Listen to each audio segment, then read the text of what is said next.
Hello everyone and welcome back to Tabletop Tea Time. This is the monthly show where I invite creators on to talk about games, and all of today's games play with up to 6 players. Okay, yes, they also play with a lot less in most cases, but let's jump into it. And Evan is going to tell you about a game. If you hate heat, pedal to the metal. Maybe this one's for you instead. Hey everybody, it's Evan here, and it's 85 degrees today, so I'm drinking iced tea for today's tea time. And yeah, I'm here to show you a game that you have probably never heard of.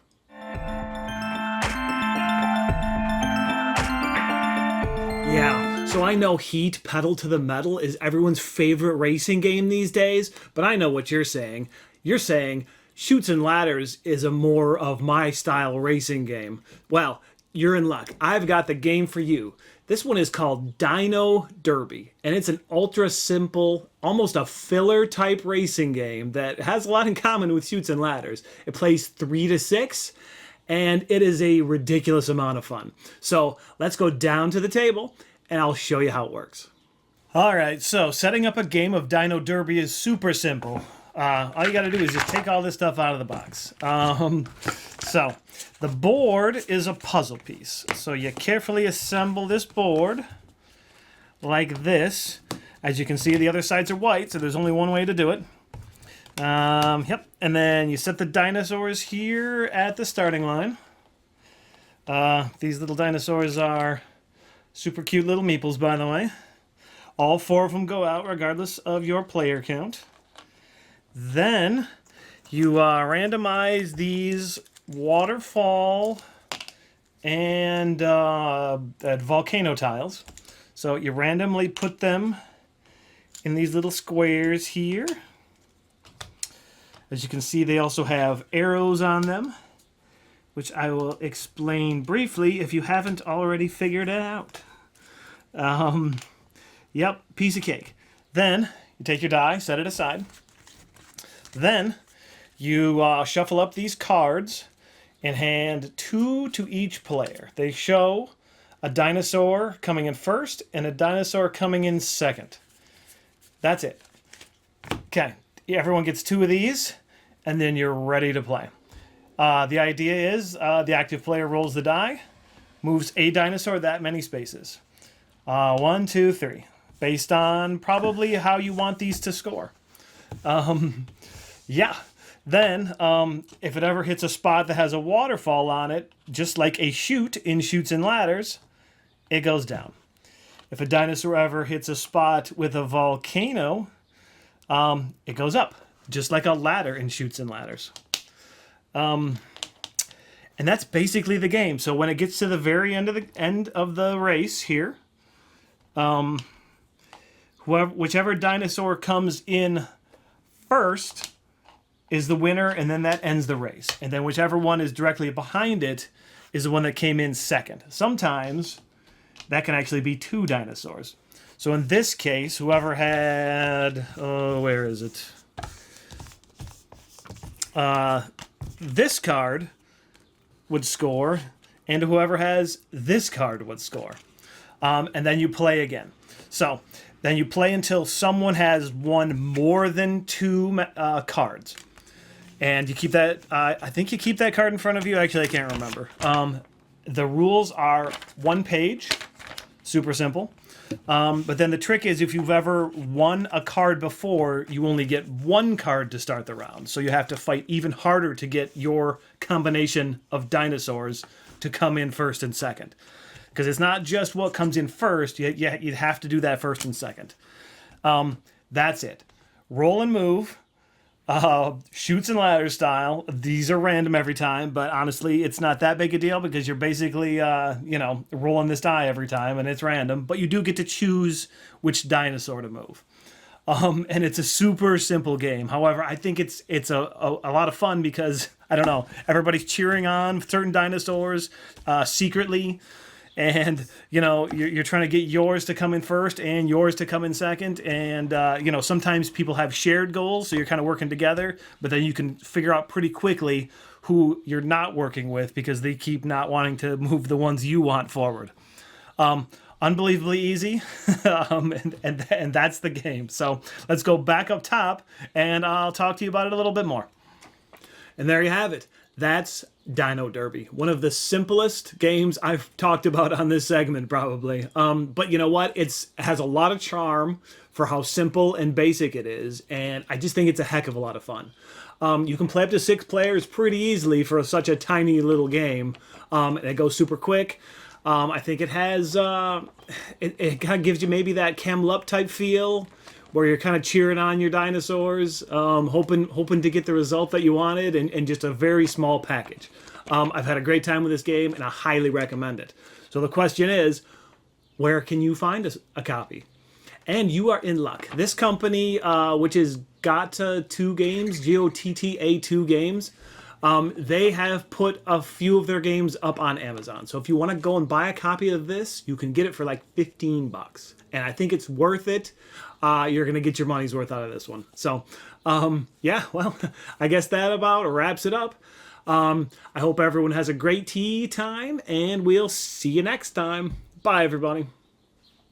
Normally I talk about games that are much smaller in player count, the 2-player games, the 3 to 4 player range, and occasionally I dabble with those that are bigger, the 4 to 6 to many games.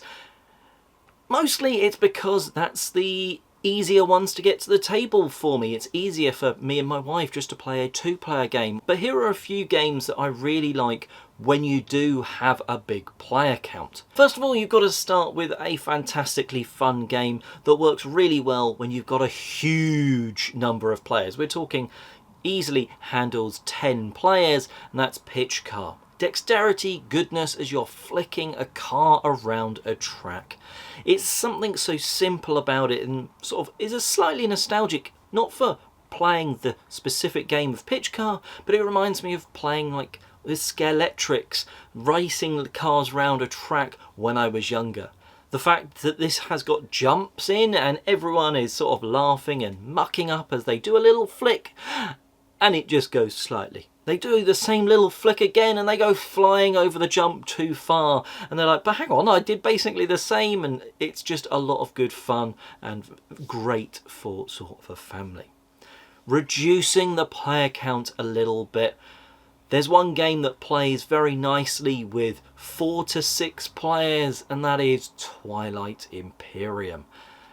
The grand space opera of a game.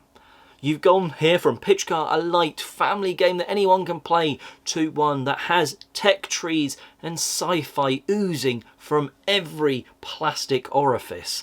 Because you're creating these huge fleets of plastic ships, every type of ship, and everyone has access to like 10 different types of ships, and maybe some of them are unique just to your playable race.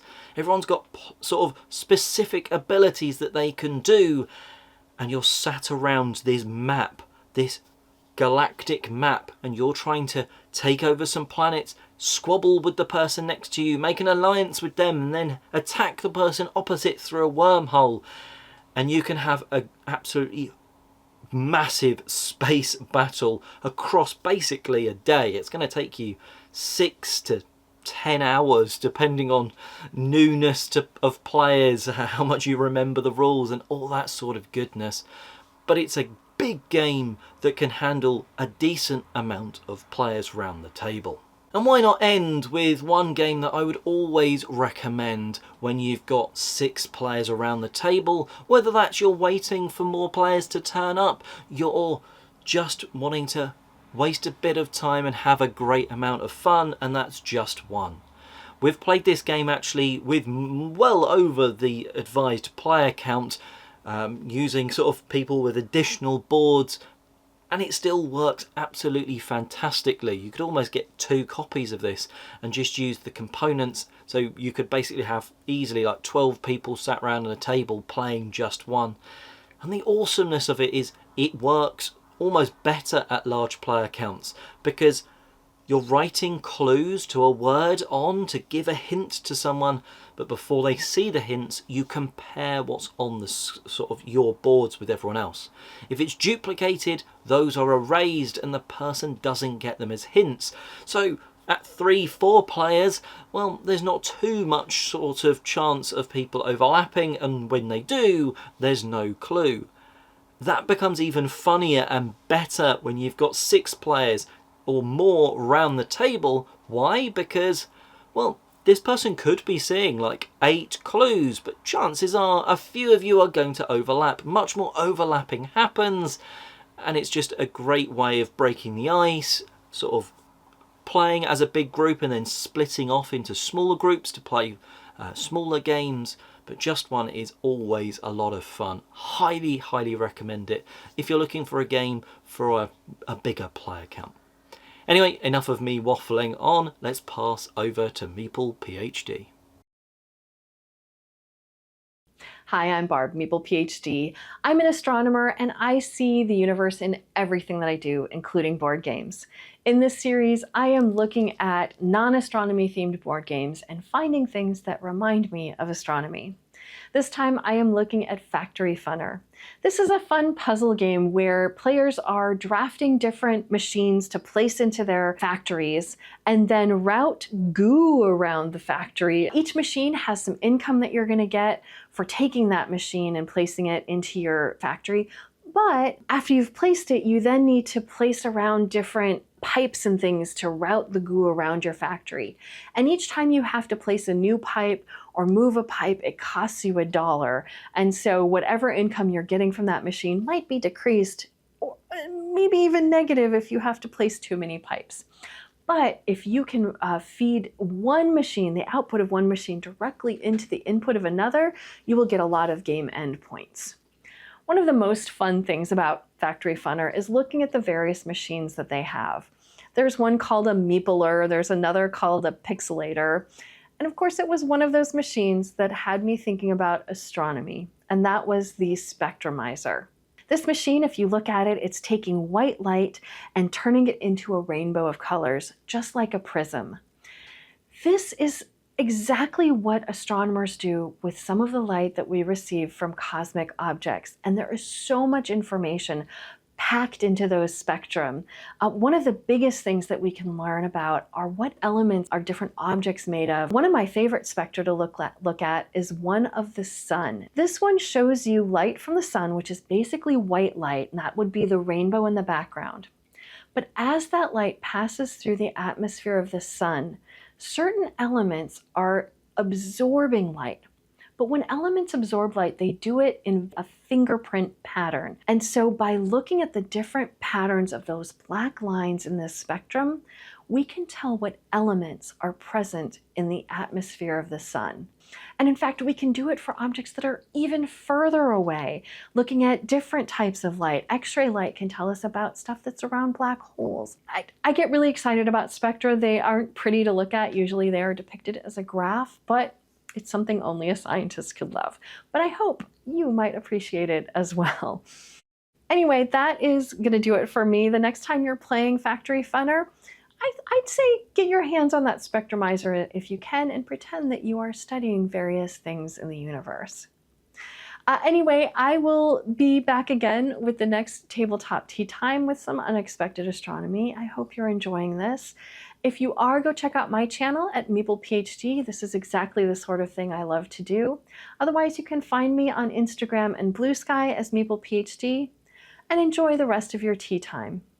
And well, that about wraps up today's show. Hopefully you've got a few ideas for some quirky or different or just fun games for, you know, a good amount of players. A 6-player, all of the games on today's show, and I checked from Board Game Geek, they all play with up to that amount of players. And for me, that's a good turnout. If you're playing with a lot more than that, I'd always say something like Pitch Car works.